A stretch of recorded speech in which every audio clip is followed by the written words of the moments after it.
Lá em Jeremias, capítulo 31, a partir do versículo 31, na verdade eu não vou pregar sobre esse texto. Eu vou ministrar um texto que está lá em Hebreus, mas o texto de Hebreus se refere a este texto. Então eu gostaria de começar lendo a profecia de Jeremias, para que nós possamos entender um pouco o que Deus ministrou a nós, a igreja, através do escritor, do autor do livro de Hebreus. Lá em Jeremias, capítulo 31, a partir do verso 31, está escrito assim: Estão chegando os dias, declara o Senhor, quando farei uma nova aliança com a comunidade de Israel e com a comunidade de Judá. Esse conceito é muito importante, que nós venhamos a entender. Lá no Antigo Testamento, há muitos anos, antes da queda de Jerusalém, de Judá, porque nós sabemos que as 12 tribos foram divididas em 2 reinos, Israel, a tribo do norte, e Judá ficou com 2 tribos, o reino do sul. O reino do norte tinha 10 tribos, e o reino do sul, chamado de Judá, tinha 2 tribos que seguiam. Então Israel era o reino do norte e Judá era o reino do sul. Então aqui Jeremias diz, ou melhor, o Senhor diz através do profeta: estão chegando os dias quando eu farei uma nova aliança com a comunidade de Israel e com a comunidade de Judá. Ou seja, eu vou fazer uma nova aliança com o meu povo. Ou seja, se ele vai fazer uma aliança nova, é porque a velha aliança, a aliança que ele fez com Moisés, ela iria acabar, iria se cumprir. É por isso que a Bíblia diz que o fim da lei é Cristo. Amém, irmãos? Se cumpriu em Jesus. Nós estamos vivendo estes novos dias, quando foi feita uma nova aliança conosco. Versículo 32. Não será como a aliança que fiz com os seus antepassados, quando os tomei pela mão para tirá-los do Egito, porque quebraram a minha aliança, apesar de eu ser o Senhor deles. Diz o Senhor: esta é a aliança que farei com a comunidade de Israel depois daqueles dias, declara o Senhor. Porei a minha lei no íntimo deles e a escreverei nos seus corações. Serei o Deus deles e eles serão o meu povo. Ninguém mais ensinará ao seu próximo, nem ao seu irmão, dizendo: conheça ao Senhor, porque todos eles me conhecerão, desde o menor até o maior, diz o Senhor. Porque eu lhes perdoarei a maldade e não me lembrarei dos seus pecados. Então nós estamos vendo aqui, agora eu gostaria que você me acompanhasse até Hebreus capítulo 10. Nós estamos vendo aqui a profecia de Jeremias, que apontava para um novo tempo, um tempo de uma nova aliança, de um novo momento, de um novo pacto de Deus com o seu povo, com aqueles que iriam caminhar com ele. Isso é importante nós entendermos, porque o escritor aos Hebreus, a maioria dos estudiosos concordam. O livro aos Hebreus foi escrito para prevenir judeus que porventura estivessem voltando para o judaísmo, ou voltando para a lei de Moisés. Então, todo o livro de Hebreus você vai encontrar o escritor se revelando da seguinte forma, dizendo que Jesus é superior aos anjos. Então havia também um culto de anjos. Ele fala que Jesus era superior a Moisés, a Arão e a todo o sacerdócio levítico. Então ele vai falando sobre a nova aliança, sobre as promessas. É claro que para um judeu, o judeu estava acostumado com isso. Então haviam sacrifícios que eram feitos de manhã. Outro dia eu ministrei aqui sobre a bênção de Arão, sobre a bênção do sacerdote. Eu estava falando que os sacrifícios eram feitos de manhã e à tarde, e cada momento após o sacrifício, o sacerdote ele se voltava e abençoava o povo. Então, toda manhã e toda tarde havia um sacrifício que, na verdade, o escritor de Hebreus vai dizer que aquele sacrifício nada mais era que lembrar os pecados. Eles não eram suficientes para perdoar pecados. Eles cobriam o pecado por um determinado momento. Mas Jesus Cristo, com um só sacrifício, um único sacrifício, do seu próprio sangue, ele entrou num santuário celestial, não num santuário feito por mãos humanas, como era o tabernáculo na época de Moisés. Mas ele entrou no próprio céu diante do Deus Pai, e ele apresentou o seu sangue como sacrifício, o sangue que foi suficiente para perdoar os nossos pecados para sempre. Então o escritor de Hebreus fala sobre isso. E ele vai trabalhando vários argumentos. Se você começar a ler o Hebreus com esta visão, o livro de Hebreus não é um livro fácil de se entender. Você precisa estar acostumado ou familiarizado com o sacerdócio levítico. Teria que estudar bem ali o livro de Êxodo, o livro de Levítico, para entender algumas simbologias. Esse livro foi escrito para pessoas que estavam familiarizadas com estes conceitos. E aí ele começa a apresentar, é em Hebreus que diz que nós vivemos uma aliança superior com promessas superiores, melhores do que o povo de Israel viveu. A igreja tem uma realidade. A Bíblia que fala que a lei e os sacrifícios da lei eram sombra, ou seja, eram uma tipologia daquilo que seria perfeito, o sacrifício do Cordeiro de Deus, aquele que tira o pecado do mundo, conforme João Batista falou, o Cordeiro sem mácula, sem rugas, sem nenhum defeito, como Pedro escreveu, olha, vocês não foram comprados por pedra preciosa, por ouro, por prata, coisas que vão perdendo o seu valor, mas vocês foram comprados pelo sangue puro do Cordeiro, sem defeito e sem mácula. Tudo isso era sombra. Então, a morte daquele cordeirinho que a gente lê, por que tinha que matar um cordeiro de manhã e depois outro cordeiro? Quantos cordeiros morrermos? A gente fica, puxa vida, que coisa. Mas, na verdade, tudo aquilo era para apontar para o Cordeiro perfeito de Deus, que iria morrer no meu e no seu lugar. Então, Hebreus fala sobre isso. E lá em Hebreus capítulo 10, versículo 16, nós vamos começar em Hebreus 10, 16, aqui o escritor fazendo menção da profecia de Jeremias que nós vemos aqui quando começamos. Hebreus 10, 16 diz assim: esta é a aliança que farei com eles, depois daqueles dias, diz o Senhor. Porei as minhas leis em seu coração e as escreverei em sua mente. E acrescenta, dos seus pecados e iniquidades não me lembrarei mais. Onde esses pecados foram perdoados, não há mais necessidade de sacrifício por eles. Portanto, irmãos, temos plena confiança para entrar no lugar santíssimo pelo sangue de Jesus, por um novo e vivo caminho que ele nos abriu por meio do véu, isto é, do seu corpo. Temos, pois, um grande sacerdote sobre a casa de Deus. Sendo assim, aproximemo-nos de Deus com um coração sincero e com plena convicção de fé, tendo os corações aspergidos para nos purificar de uma consciência culpada, tendo os nossos corpos lavados com água pura. Apeguemo-nos com firmeza à esperança que professamos, pois aquele que prometeu é fiel, e consideremos uns aos outros para nos incentivarmos ao amor e às boas obras. Não deixemos de reunir-nos como igreja, segundo o costume de alguns, mas procuremos encorajar-nos uns aos outros, ainda mais quando vocês veem que se aproxima o dia. Então, hoje eu quero falar um pouco sobre o propósito da nossa reunião. Por que nos reunimos como igreja? Por que nós queremos ou devemos nos reunir? E quando falo nos reunir como igreja, e aqui fala, não deixe de vocês se reunir. Outras versões dizem, não abandone a sua congregação. Eu não estou falando apenas do culto, eu estou falando do nosso dia a dia como igreja, dos nossos grupos de relacionamento, dos cursos que o Ministério da Família propõe para nós. Eu estou falando também do Acampa Dentro que vamos ter aqui com jovens, das reuniões com jovens e adolescentes. Eu estou falando do momento que nós estamos reunidos nos nossos grupos de relacionamento, ou no momento que estamos tendo uma conversa, uma festa ou qualquer coisa que estamos juntos. Quando nos juntamos, temos a oportunidade de abençoar um ao outro. Algo aconteceu aí que melhorou mais ainda, né, irmão? Melhorou, né? Aleluia. Então, nós estamos percebendo que o Senhor, Ele pega todo aqui o texto de Hebreus, o autor de Hebreus pegou tudo isso, faz menção à nova aliança que Deus faria conosco, e aí ele chega a algumas conclusões. Irmãos, o bonito da Bíblia, eu acho bonito, sempre você lê a Bíblia com esta intenção de perceber algumas coisas. Sempre que há uma orientação prática, maioria das vezes, grande maioria das vezes.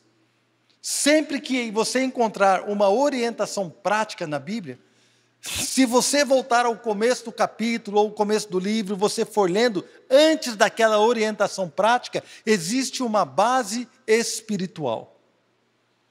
Porque existe aí talvez 2 erros que eu e você podemos cometer. Erros muito fáceis de serem cometidos. O primeiro erro é você parar apenas na base espiritual e você fica aquele cabeção, assim, sabe?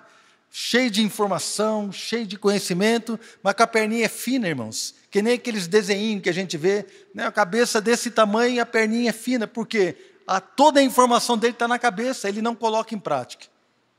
Outra coisa, o outro erro, é você ir para a prática, para a orientação prática, e você começa então a fazer apenas aquilo que está ordenado, praticamente o que não seria ruim, porém aí é um erro. O erro de nós nos tornarmos religiosos, o erro de nós começarmos a julgar. Normalmente quem não tem a base bíblica para o que faz, ele começa a julgar aquele que não faz.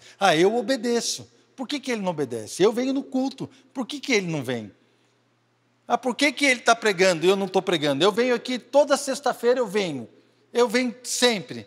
Então, aí agora ele acha que ele pode pregar. Coisas desse tipo, começamos a julgar uns aos outros. Por que o irmão está dando a palavra aqui no grupo de relacionamento e eu não estou? Por que aquele está fazendo tal coisa e eu não estou? Eu que faço tudo certinho, irmãos. O religioso, ele se torna crítico. Quando nós colocamos toda a nossa base apenas aquilo que fazemos, nós nos tornamos religiosos. E as ações se tornam mais importantes do que a base bíblica. Quando nós temos a base bíblica, o entendimento de tudo que é espiritual, mas não agimos, também estamos errados. Então, qual é o correto, pastor? Bom, na minha opinião, o correto é você fazer entendendo o que está fazendo. Amém, irmão? Todo mundo entendeu? Está simples, né? O correto é você saber por que está fazendo aquilo e fazer com alegria porque você sabe que Deus te resgatou. Na verdade, antes aqui dessa orientação prática que nós temos de não abandonar a nossa reunião, mas estarmos juntos, encorajando uns aos outros, antes de chegar aí, eu quero ir lá para o versículo 16 de Hebreus 10. Diz aqui: esta é a aliança que farei com eles depois daqueles dias, diz o Senhor. Porei as minhas leis em seu coração e as escreverei em sua mente. E acrescenta: dos seus pecados e iniquidades não me lembrarei mais. Onde esses pecados foram perdoados, não há mais necessidade de sacrifício por eles. Então é o seguinte, irmão, a gente vem no culto não para fazer um sacrifício, a gente vem no culto para celebrar a Cristo, celebrar o sacrifício que foi feito. A gente não canta por causa de sacrifício, nós cantamos porque o amamos. Nós obedecemos a Deus não como um sacrifício para que nós sejamos aceitáveis a Ele. A única coisa que faz que você seja aceitável a Deus é que o sangue de Jesus esteja sobre a sua vida. Não tem nada que você faça que te torne mais especial. Não há nada que você faça que te torne digno de ser salvo. Não há nada que você faça que te torne digno do amor de Deus. Nada, irmãos. Porque se você faz alguma coisa boa, é porque a graça de Deus te alcançou.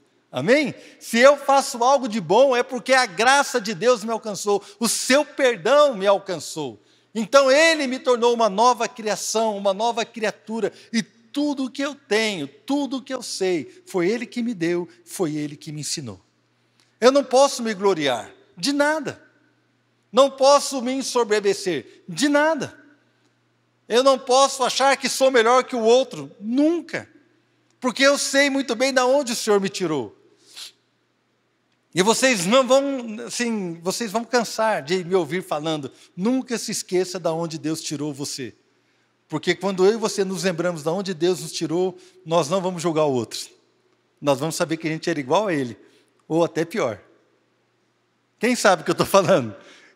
Como Paulo, né? O pastor Paulo pregou aqui domingo passado e está falando da história de Paulo. Como Paulo chega no final da vida se achando o pior dos pecadores ou o principal dos pecadores. Porque nós, quando mais perto estamos de Deus, mais reconhecemos que somos indignos e que é o sangue de Jesus que está sobre nós. Então, irmãos, nós olhamos para esse texto, estamos vendo aqui onde os pecados foram perdoados, não há mais necessidade de sacrifício. Então, estar em igreja não é um sacrifício. Não é, ai, nossa, eu tenho que ir hoje, porque senão, irmãos, estar aqui deve ser motivado por um coração que vem para celebrar a Deus. A nossa reunião, ela acontece porque adoramos a Deus publicamente, porque Deus revela a sua palavra para nós como igreja, quando estamos reunidos de uma forma especial. Deus tem um recado para você, especial para o seu povo, para a sua igreja, para nós recebermos um direcionamento, para nós recebermos uma direção de Deus, um comissionamento, para recebermos então uma direção para andarmos como corpo de Cristo juntos. E neste momento de louvor, em congregação, é maravilhoso, irmãos, cantar junto com você, haja o que houver, venha o que vier, Deus vai prover de novo, é maravilhoso. Eu canto isso na minha casa, sozinho, no meu teclado, lá, né? Fico lá cantando, irmãos. Não canto tão bem, não toco tão bem como os irmãos, mas eu estou lá, né? Diante de Deus, profetizando e cantando isso. Mas aqui, como igreja, há uma unção diferente. Há ou não há, irmãos? Há. Uma coisa é você ouvir no rádio, é muito bom, mas quando você está aqui, você vê seu irmão sentado. Eu passei ali e vi a Dai sentada no chão, chorando na presença do Senhor, e eu já fiquei com vontade de sentar com ela ali e chorar junto. Porque é maravilhoso você ver Deus tocando vidas. Quando nós estamos reunidos, você vê lágrimas sendo derramadas de amor, de esperança, de fé. Às vezes o seu irmão está chorando mesmo de dor, de angústia, e é aquele momento para você abraçá-lo e estar junto dele, dar uma palavra de fé, de encorajamento. A nossa reunião tem 2 propósitos, pelo menos: servir e adorar o Senhor, porque Ele é digno de louvor e de adoração. A primeira é básica, importante, mas também, irmãos, servir uns aos outros. Mas para que nós cheguemos nessa conclusão, nós precisamos caminhar um pouco por esse texto e entender o que foi profetizado lá atrás, através de Jeremias, que Deus iria firmar uma nova aliança através do seu sangue. E nós lemos aqui na ceia: este é o meu sangue da aliança, que é derramado em favor de vós. Esta aliança, nova aliança que nós vemos lá em Jeremias, ela já é real hoje, aleluia! Ela chegou o tempo onde a lei está escrita no nosso coração, está imprimida no nosso coração, na nossa mente, onde nós podemos viver e conhecer a Deus. Eu não preciso mais falar para ninguém: olha, conhece o Senhor, porque todos nós conhecemos a Deus. Nós precisamos agora nos estimular uns aos outros, nos encorajar e caminharmos juntos debaixo de vitória. Então, devido a esta verdade, porque Ele já nos perdoou, nós devemos então entrar na presença do Senhor. Versículo 19, diz: portanto, irmãos, temos plena confiança para entrar no lugar santíssimo pelo sangue de Jesus, por um novo e vivo caminho que Ele nos abriu por meio do véu, isto é, do seu corpo. Temos, pois, um grande sacerdote sobre a casa de Deus. Então, a nossa confiança agora para entrar na presença de Deus não está baseada mais naquilo que eu faço, naquilo que eu deixei de fazer, ou naquilo que eu consigo, ou naquilo que eu não consigo. A minha confiança está baseada no sacrifício de Cristo, porque Ele providenciou para nós um novo e vivo caminho. Você pode entrar na presença de Deus por um novo e vivo caminho. O véu foi rasgado. Quando nós lemos lá no Antigo Testamento, você vai perceber que havia um véu grosso, onde ficava a presença do Senhor, a Arca da Aliança. E ali no Santo dos Santos, ou no Santíssimo Lugar, como está escrito aqui, naquele lugar santíssimo, apenas o sumo sacerdote entrava uma vez ao ano, para oferecer sacrifícios pelo povo, para intercessão pelo povo, só uma vez ao ano. E agora ele diz que nós podemos entrar com confiança no lugar santíssimo, em qualquer momento. Aí eu vejo Paulo escrevendo aos Efésios, o apóstolo Paulo estava encarcerado, preso, e ele escreve aos Efésios e diz: por isso eu me ajoelho diante do Pai, de quem toma o nome toda a família. E ele então se ajoelha na presença do Pai, lá na prisão onde ele estava. Talvez ele procurasse um cantinho. Você consegue imaginar, irmão? Já viu aqueles filmes antigos, aquelas prisões sem janela, as prisões cavadas talvez na rocha, subterrâneas, onde cheio de umidade, cheio de enfermidade, cheio de escuridão e todo tipo de problema e confusão. com pessoas más, com pessoas de todo tipo. Paulo estava ali preso naquele lugar, mas ele achava um canto, ele se ajoelhava, e ao se ajoelhar, ele transpassava todas as barreiras físicas, ele saía daquele lugar e espiritualmente, ele se ajoelhava na presença do Pai. Irmãos, então não importa a dor, não importa a luta, não importa a minha circunstância, não importa a dificuldade, ou alegria, ou facilidade, não importa. O que importa é que quando eu e você, eu posso estar bem e você pode estar muito mal, você pode estar muito bem e eu posso estar muito mal, mas quando eu e você nos ajoelhamos e nos dirigimos ao Pai, irmãos, somos transportados, oh querido, espiritualmente para a presença de Deus. Nós podemos entrar na presença do Pai. É isso que Hebreus está dizendo.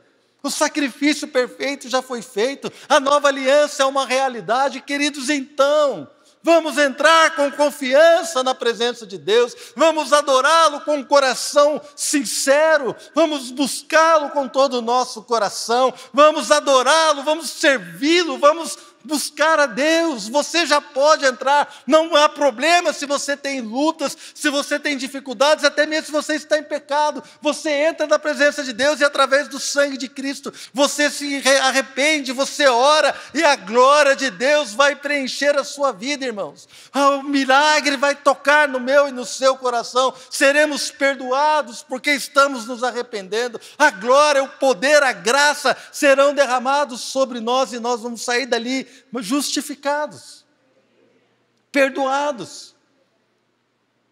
Por isso que o escritor diz, vamos entrar, nós podemos com confiança entrar na presença de Deus. Versículo 22, sendo assim, aproximemo-nos de Deus com um coração sincero e com plena convicção de fé, tendo os nossos corações aspergidos para nos purificar de uma consciência culpada e tendo os nossos corpos lavados com água pura. Isso aqui é uma referência como que o sumo sacerdote podia entrar na presença do Senhor. Depois você pode ler isso em Levítico, você acha?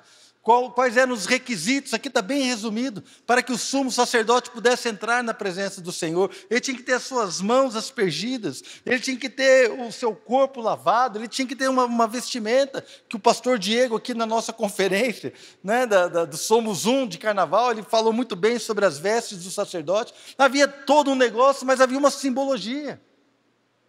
Eu não quero me prender nisso, que é uma linguagem, né, que você precisa estar familiarizado. Mas, irmãos, a ideia é essa. Ele pegou, fez uma analogia como o sumo sacerdote entrava com coisas físicas. E aqui ele diz, tendo o nosso coração aspergido, para que a nossa consciência seja liberta.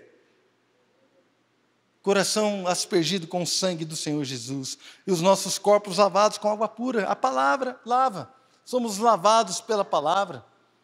A verdade é a palavra do Senhor que nos lava, que nos ensina a como proceder. Verso 23, apeguemo-nos com firmeza à esperança que professemos, pois aquele que prometeu é fiel. Então, irmãos, como eu estava dizendo, depois de falar sobre uma condição espiritual, de todo aquele que professa Jesus como seu Senhor e Salvador, agora o autor de Hebreus, ele nos exorta a colocar isso em prática.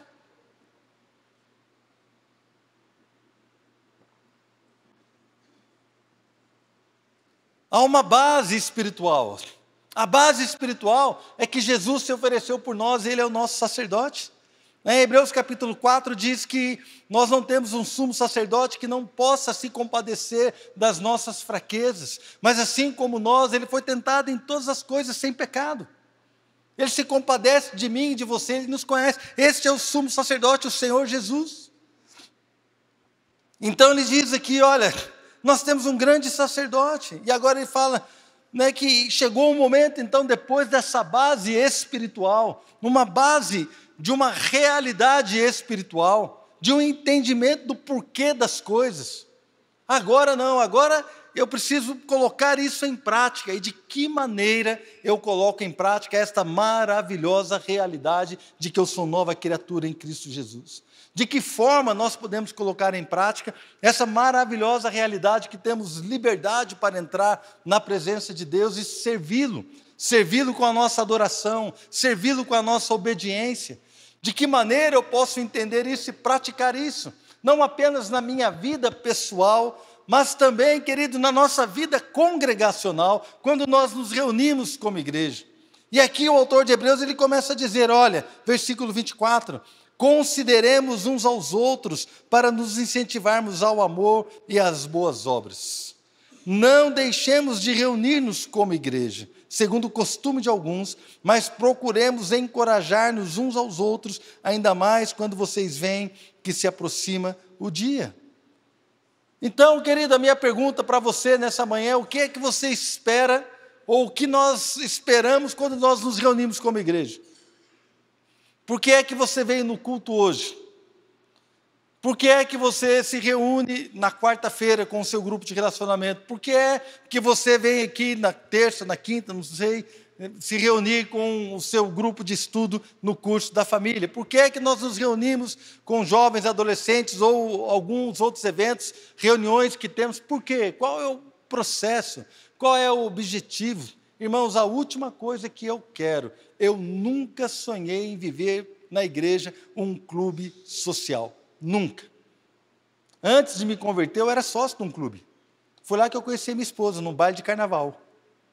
Né, meu amor? Nós nos conhecemos num baile de carnaval. No clube.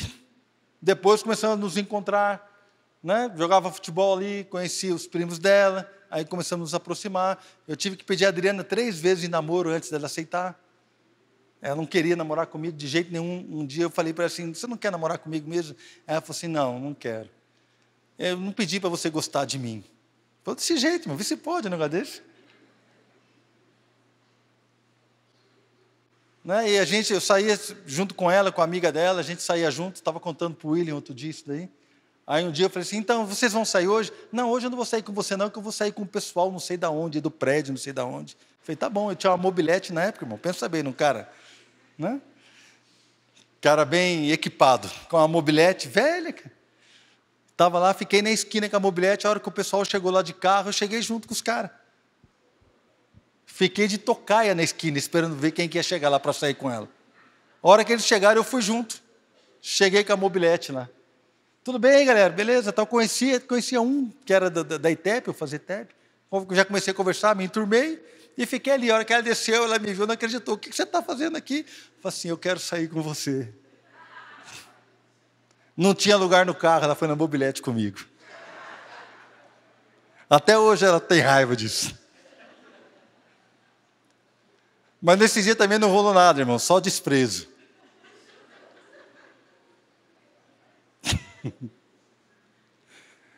Só desprezo. E raiva, né? Não sei, irmão, a raiva é melhor que o desprezo, né, irmão? Se a pessoa está com raiva, ela está pensando em você. Mas deu certo, aleluia! Obrigado, Senhor. Né? Obrigado, Deus. Te amo, viu, meu amor? Faria tudo de novo. Já até perdi onde é que eu estava aqui. Há um propósito de nós nos reunirmos. Está falando do clube, isso aí. O clube, a igreja não é um clube, irmãos. Porque senão estamos aqui num evento, legal, vou ver meus amigos, é bom também, não é ruim, faz parte. Tem uns amigos, tem não sei o que, a galera, depois vamos fazer um churrasco, vamos fazer um almoço, aí o pessoal se reúne, vai, né, tem um aniversário, tem um negócio, tem outro, está tudo certo, é bênção, isso é comunhão, é bênção. Mas não é só isso, irmãos, há um fundo, há um princípio, há uma base espiritual, onde nós construímos a nossa vida sobre essa base. E quando nós colocamos essa base espiritual, de que o Senhor Jesus morreu por nós como um sacrifício perfeito, e hoje nós podemos nos reunir com o propósito de nos encorajar.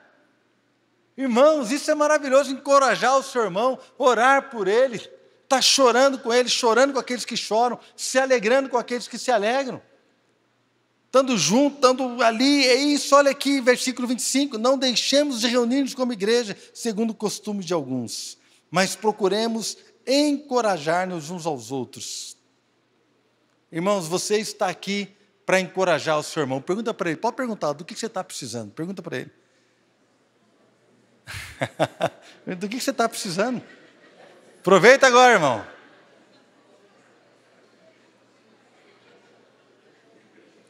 Eu sei que está rolando um monte de piada aí, não tem problema, faz parte.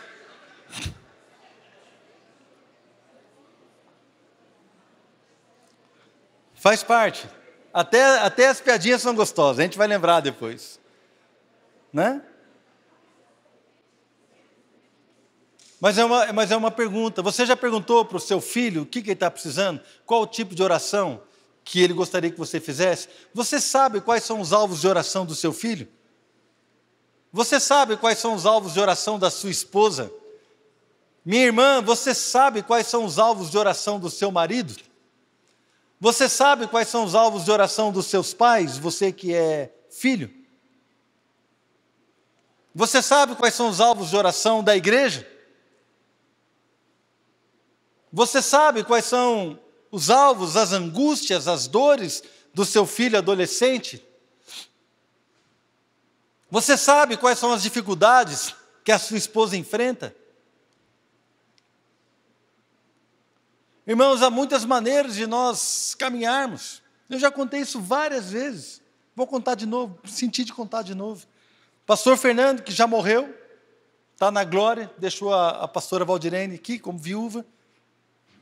Pastor Fernando era jovem, recém-casado, e eu e a Adriana tínhamos ali um pouco tempo de convertido e começamos a cuidar do Fernando e da Valdirene.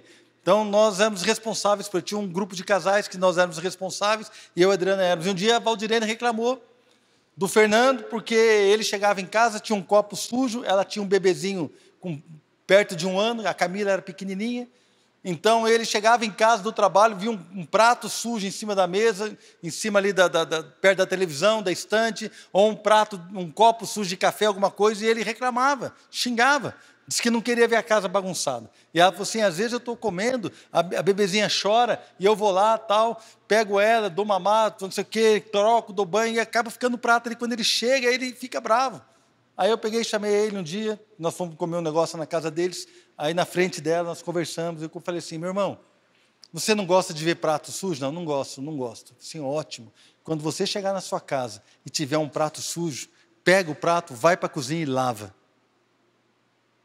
Não adianta você falar para a sua esposa, você a deixou ali porque houve uma necessidade. Se você vir um copo sujo, você não gosta? Não gosta. Então você vai pegar aquele copo e vai lavar, irmão. E outra, vou te dar mais uma sugestão. Vê se tem alguma coisa fora do lugar que você não gosta e conserta, arruma. Para de encher o saco da sua mulher. Aí acabou a nossa reunião, eles moravam no fundo assim, e era um corredor, moravam numa casa do fundo, tinha um corredor, a pastora Valdirene foi nos acompanhar, o Fernando nem foi.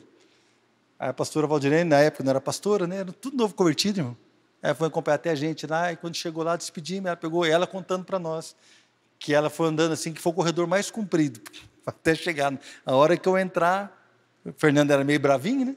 A hora que eu entrar, ele vai brigar comigo, ele vai me xingar, ele vai não sei o quê e tal. E ela entrou, não viu ele. Começou a andar pela casa, ficou meio preocupado. A hora que ela entrou no quarto, ele estava de joelhos do lado da cama, chorando, dizendo, Deus, me ensina a ser um melhor pai, me ensina a ser um melhor marido.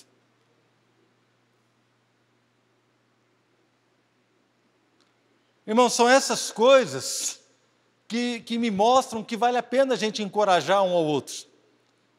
São essas coisas que mostram que vale a pena, irmãos, você, às vezes, se indispor com alguém, com amor, com sabedoria, no momento certo, na hora certa, você chamar a atenção de alguém, ser corrigido e corrigir. Quantas vezes eu fui corrigido, irmãos?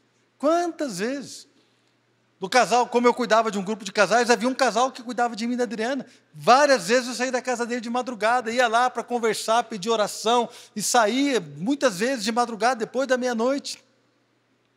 Muitas vezes buscando ajuda, buscando conselho, vivendo isso como realidade.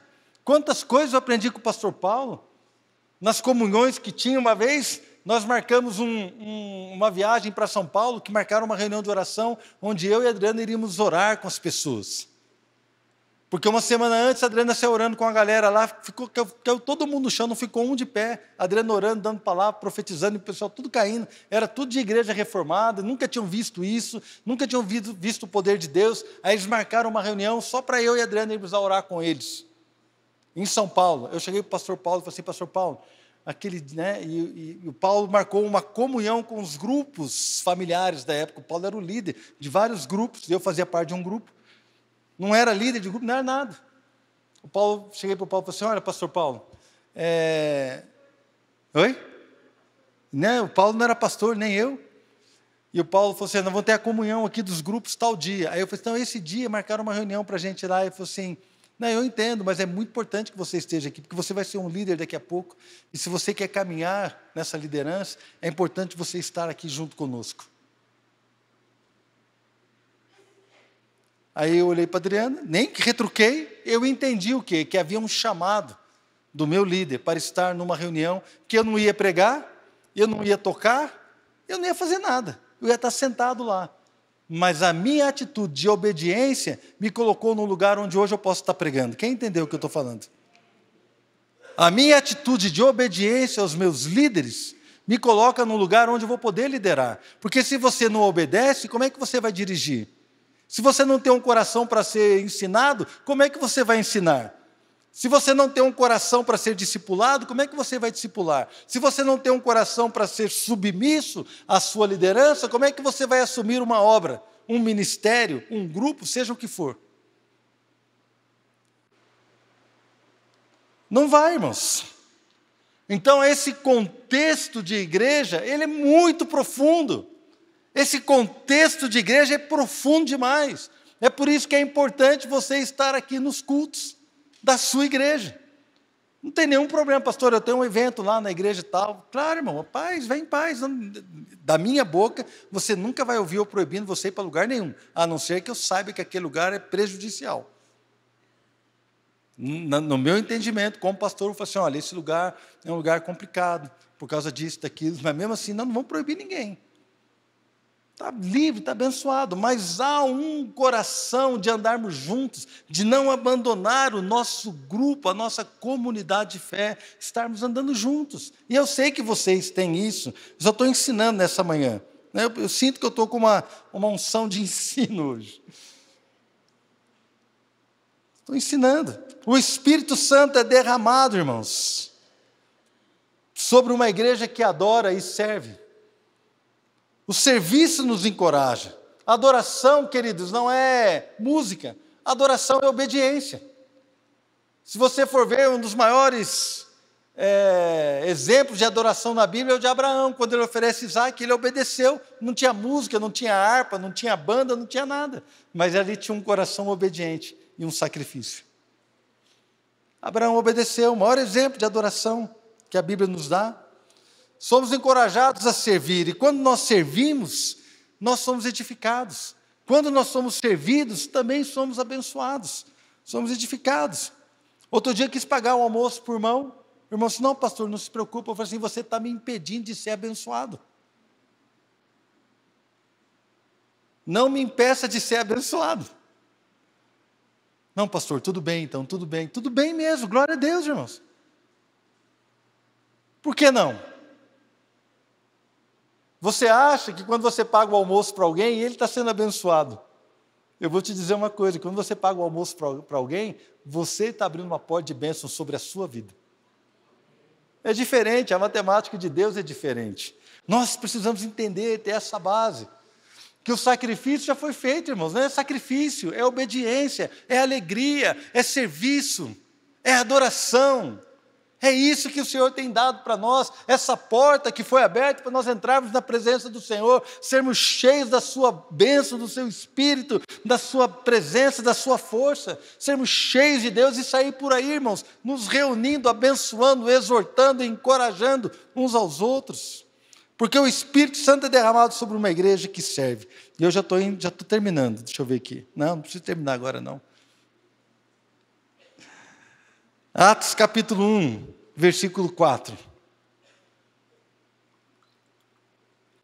Estou indo aí para o último terço da palavra, tá bom, irmãos?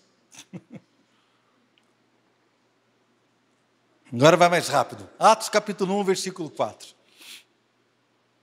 O que eu quero falar agora é que o Espírito Santo é derramado sobre uma igreja que serve, que adora e que entende a direção de Deus. Nós vamos ver isso aqui.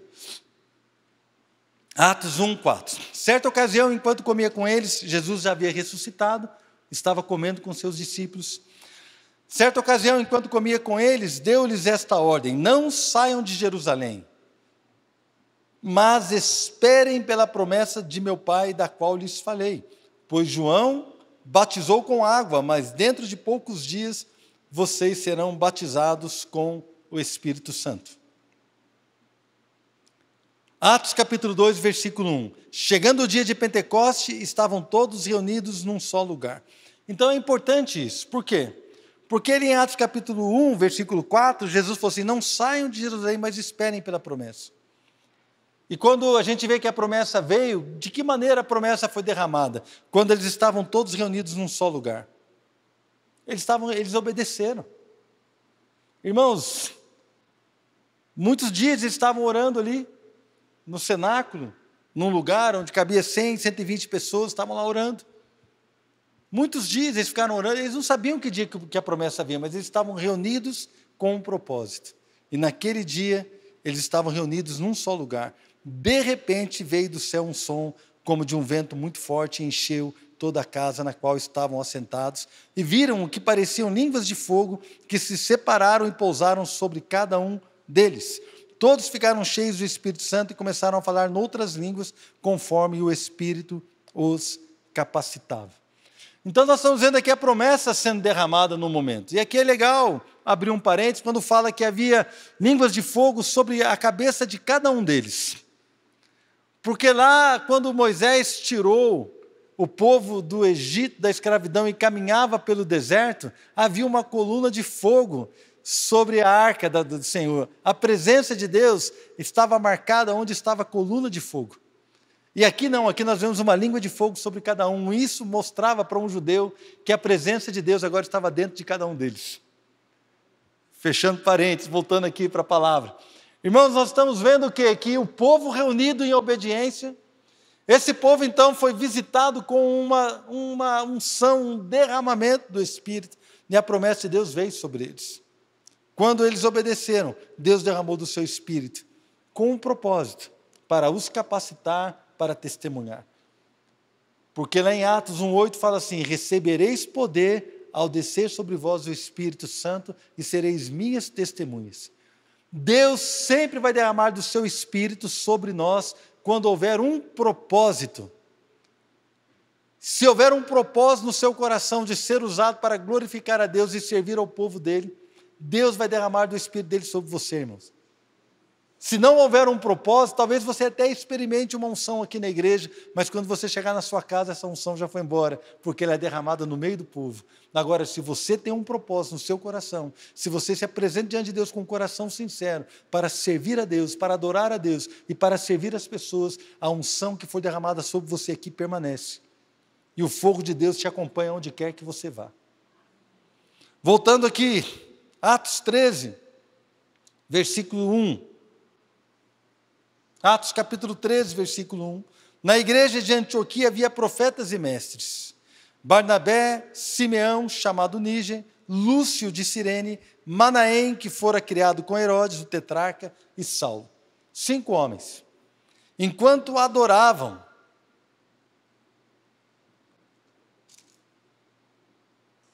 o Senhor e jejuavam, disse o Espírito Santo, separem-me Barnabé e Saulo para a obra a que os tenho chamado. Assim, depois de jejuar e orar, impuseram-lhe as mãos e os enviaram. Enviados pelo Espírito Santo, desceram a Seleucia e dali navegaram para Chipre. Então nós estamos vendo o que aqui? Que enquanto eles adoravam ao Senhor, essa é uma palavra que aparece 3 vezes no Novo Testamento, lá em Romanos 15, 27, ela é traduzida como servir, né? Que diz que os gentios deveriam servir os judeus com seus bens materiais. É a mesma palavra, servir. Então, enquanto eles serviam ao Senhor, enquanto eles adoravam ao Senhor, o Espírito Santo deu uma ordem. Irmãos, quando a igreja se reúne e serve ao Senhor, Deus derrama do seu propósito. Talvez você pode estar aqui e falar assim, eu estou vindo aqui, parece que não acontece nada, eu não sei qual é o meu chamado, eu não sei o que eu posso fazer, eu não sei o que está acontecendo, mas, querido, nós estamos aqui orando para que venha um avivamento. Toda sexta-feira, muitas vezes eu oro pela igreja aqui para que Deus levante profetas, pastores, para que Deus levante missionários, professores, para que Deus levante homens e mulheres de Deus que vão trabalhar com obra social, para que vão trabalhar com os drogados, pessoas que vão trabalhar com aqueles que não têm esperança, pessoas que vão ministrar a sua palavra, igrejas vão sair daqui. Eu tenho orado e tenho profetizado isso neste lugar há muito tempo. Talvez a gente não veja nada ainda, mas eu estou aqui servindo e adorando ao Senhor. Se você quiser vir conosco, servir e adorar ao Senhor, eu tenho certeza que o propósito dele vai ser liberado sobre nós. Porque quando Deus encontrar um povo servindo e adorando, Ele vai derramar do seu espírito, Ele vai derramar da sua capacitação, Ele vai fazer algo tremendo, Ele vai fazer, Ele já fez e Ele fará. Posso ouvir um amém? Amém. Deus vai fazer, irmãos. A igreja se reuniu ali servindo. Lá em Atos capítulo 13, veja bem que eles estavam servindo. Versículo 1. Diz que havia ali muitos que estavam servindo ao Senhor. E quando nós vamos lá em Atos capítulo 15, versículo 35, depois que eles fazem a sua primeira viagem missionária, ficam por volta de 2 anos fora da igreja. Aí em Atos capítulo 15 eles voltam a uma polêmica ali sobre se os gentios precisam circuncidar ou não. Então eles são enviados para Jerusalém, para ver ali para o primeiro concílio, conhecido como primeiro concílio da igreja. Depois eles voltam. Atos 15, 35 diz o seguinte: Paulo e Barnabé permaneceram em Antioquia, onde com muitos outros ensinavam e pregavam a palavra do Senhor. Então nós estamos vendo que em Antioquia, lá em Atos 13, eles adoravam a Deus, serviam a Deus, e aqui eram 5 homens que estavam ali citados, que adoravam e serviam as pessoas, que já era uma igreja grande, mas agora nós vemos aqui em Atos 15, 35, que agora é Paulo, Barnabé, onde com muitos outros, irmãos, eu profetizo que Deus vai levantar muitos outros neste lugar. Deus vai levantar muitos outros neste lugar, para pregar, para ensinar. Serviam a igreja. Este é o caminho de Deus. A igreja alcançou o seu propósito enquanto ela adorava a Deus, obedecendo a sua palavra, e os membros servindo uns aos outros. Irmãos, é quando Deus então está levantando pessoas neste lugar, pessoas que abriram os seus lares para receber um grupo de relacionamento, pessoas que têm dado o seu tempo para estar ensinando aqui homens, mulheres, casais, ensinando pais de filhos, adolescentes, ou educação de filhos, da maneira de Deus, pessoas que têm servido, saído da sua casa, vindo para cá, ou de forma online, não importa, pessoas que estão aqui na sexta-feira, adorando a Deus. Colocamos aqui 2, 3 irmãos que ficam adorando a Deus, trazendo um ambiente para que nós possamos orar, e como Deus tem ministrado ao meu coração todas as sextas-feiras. Mas eu venho aqui, irmão, toda sexta eu venho com uma sede no meu coração. Toda sexta-feira eu venho para cá com uma expectativa de entrar no Santo dos Santos junto com os meus irmãos. E Deus tem falado comigo coisas grandes e tremendas neste lugar. Irmão, não venha sexta-feira para ficar sentado olhando os irmãos tocar violão. Não faça isso. Venha para se colocar num lugar de oração, de adoração, para servir a Deus, crendo que, irmãos, que nós estamos andando em obediência, que de repente, a glória de Deus será derramada neste lugar. De repente, o Espírito Santo será derramado sobre a sua vida. De repente, o Senhor vai te encontrar, irmão, num lugar de oração, num lugar de busca, num lugar de jejum, num lugar daquele que tem expectativa, de alguém que tem perguntas para Deus, assim como Deus encontrou Gideão, e Gideão estava lá escondido num lugar, malhando, num lugar de fazer uva, ele estava malhando trigo escondido, mas estava ali, e quando Deus falou com Gideão: o que você está fazendo aí, homem valente? Ele falou assim: ó Senhor, o que é feito das tuas maravilhas? Gideão tinha perguntas, quando Deus o encontrou, e a pergunta que eu tenho para mim e para você: nós temos questionamentos diante de Deus, para perguntar para Deus: Deus, aonde está o poder que estava em Pedro e João, quando levantaram aquele coxo? Deus, onde está o poder que estava sobre o apóstolo Paulo, que levantou aquele jovem que havia caído morto? Aonde está o poder do Senhor, que ressuscitou aquela irmã chamada Dorcas? Aonde está o teu poder, onde sinais e maravilhas eram feitos, onde o avivamento era derramado? Aonde está a tua glória? Aonde está o teu poder? São coisas, perguntas que devem machucar o nosso coração, irmãos. São situações que devem marcar a nossa trajetória. Deus, aonde está o teu poder? Pai, o poder para restaurar famílias, para trazer de volta o adúltero, para libertar aquele que está preso nas drogas, na pornografia. Aonde está o teu poder? Pai, se o Senhor quiser usar alguém, usa a minha vida.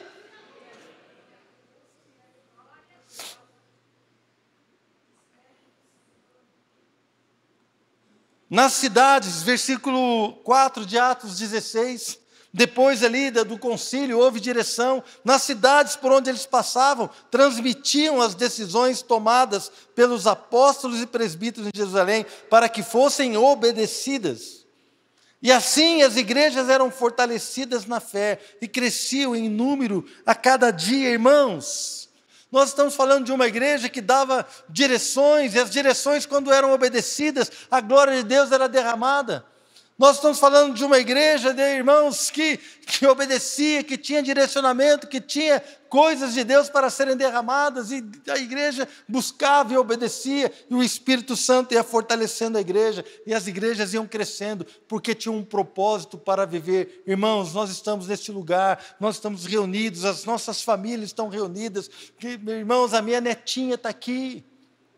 Eu oro para que o ministério infantil seja fortalecido e abençoado. Eu oro para que Deus levante pregadores muito melhores do que eu, muito mais ungidos, muito mais capacitados, para que a minha neta seja edificada de uma forma tremenda e maravilhosa. Irmãos, Deus vai levantar vocês, porque não vão ficar aqui para sempre, irmãos. Quem que vai cuidar da Manuela? Quem que vai cuidar da Laura?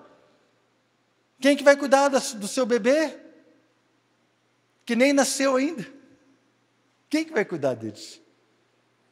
Eles vão vir quem pregar? Quem que vai pregar para eles? Irmãos, há vida na igreja, há propósito na reunião da igreja, há propósito de Deus em nós, há vida de Deus para nós, há coisas grandiosas de Deus para nós.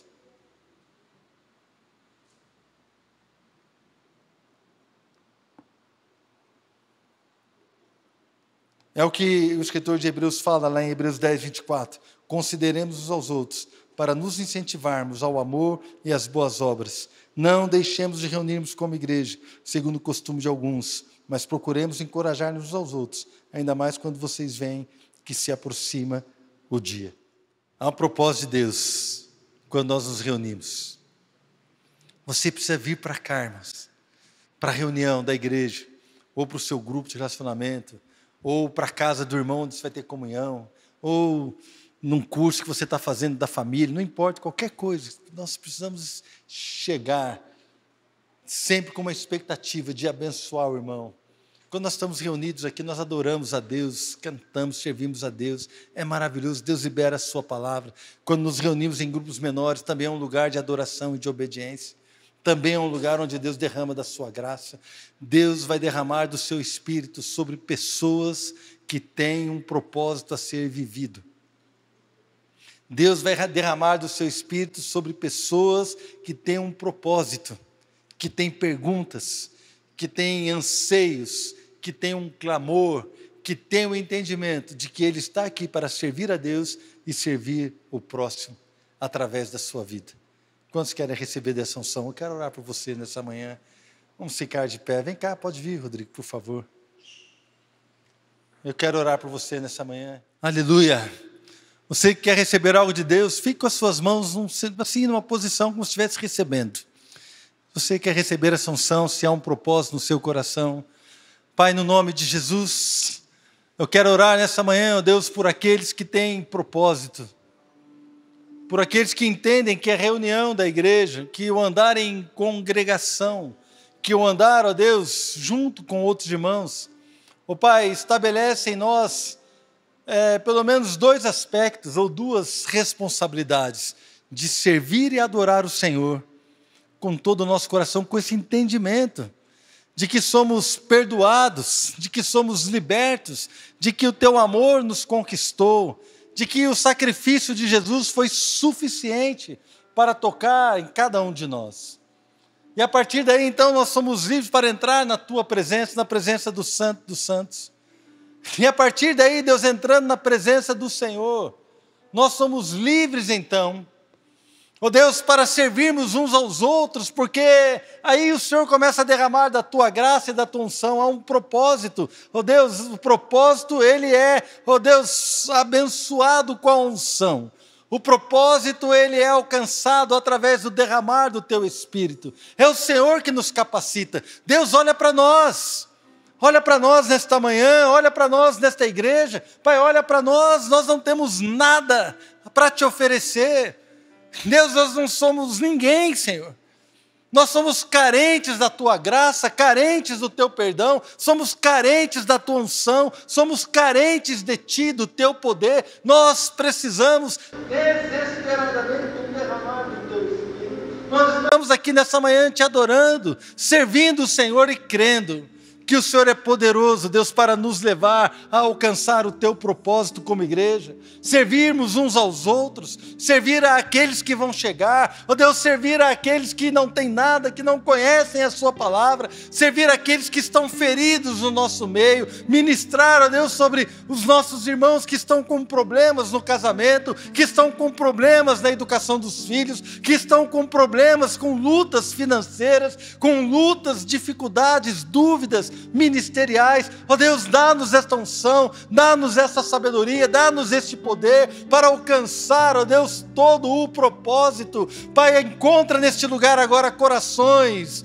ó Deus, corações que desejam te servir. Ó Pai, encontra neste lugar agora jovens que serão os pregadores daqui a alguns anos. Encontra neste lugar, Senhor, adolescentes que serão aqueles que vão alcançar multidões. Encontra neste lugar, Senhor, homens e mulheres que estarão no lugar de intercessão. Pai, encontra neste lugar talvez senhores e senhoras que ainda têm vigor para orar, para buscar, para pregar, para falar. Ó Deus, para viver uma realidade em Ti, uma realidade, porque os jovens vão olhar para nós que somos mais velhos. Ó Pai, encontra neste lugar homens e mulheres que serão exemplo de homem e mulher de Deus, pessoas firmes e fiéis, homens e mulheres, ó Deus, avós e avós, que serão firmes, Pai, num testemunho de que vale a pena andar com o Senhor. Oh Deus, leva-nos como igreja ao centro da sua vontade, para alcançarmos o teu propósito.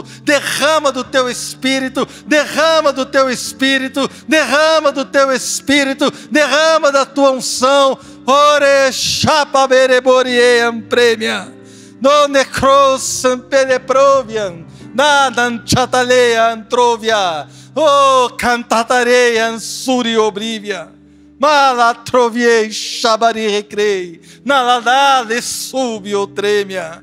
Levanta, Senhor, levanta, unge, capacita, chorei rapraz, Benda Troian Sibiebara, no cantrabanchei barioi, na dodori ancrafibiebanai.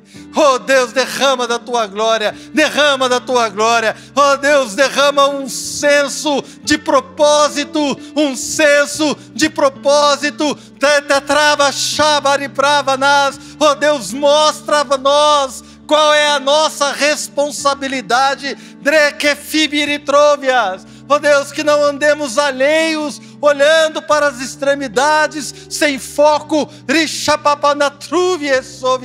mas coloca um clamor em nossos corações, coloca um clamor em nossos corações. Deus está colocando um clamor novo no teu coração, Deus está colocando um clamor novo no teu coração. Não vem de você mesmo, este clamor vem do Espírito.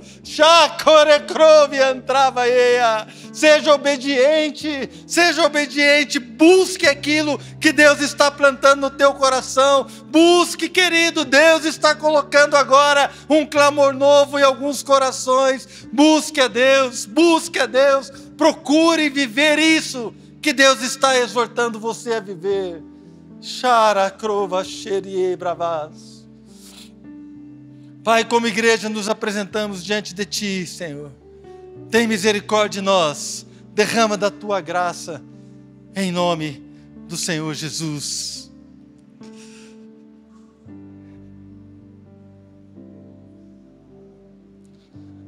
Aleluia. Glória a Deus, amém, irmãos? Quantos querem viver essa realidade? Quantos querem ter um novo clamor no teu coração? Eu quero, Senhor. Eu quero ter o clamor que está aí sendo liberado nos céus. Eu quero ter o clamor que é liberado pelo Espírito. Eu quero ouvir o clamor do Espírito Santo. Assim como aquela igreja de Atos ouviu, de Antioquia, o Espírito Santo falou com ele e falou assim: olha, eu já tenho chamado Paulo e Barnabé para algo. Paulo e Barnabé sabiam que estavam sendo chamados para viver algo, mas a igreja ainda não sabia.